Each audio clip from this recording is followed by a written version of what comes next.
Malaki na yung aking mga pananim, guys. So, ayan sila. Pakatayin natin siya sa lubid. Kung pumunta kung saan saan, diyan ka lang sa tali. Ayan. Ito naman siya, haba na ng nilakbay. Diba? Siya naman, napakahaba na rin ng nilakbay niya. So, mga ilang buwan kaya tayo nito bago makakain. No? Itsura ko ba?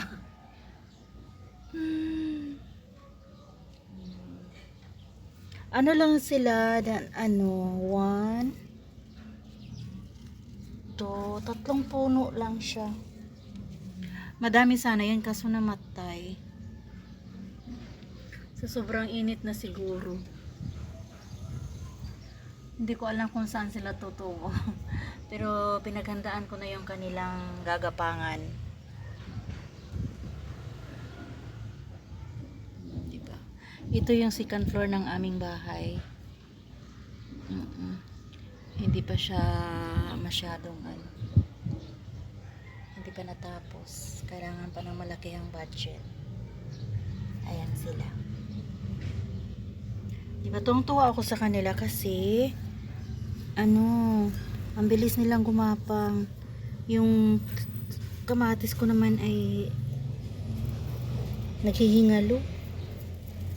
Ang dami-dami kong kamatis, 2 puno na lang natira.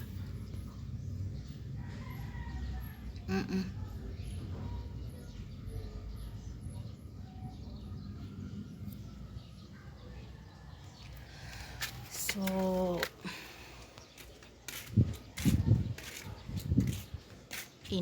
mainit talaga.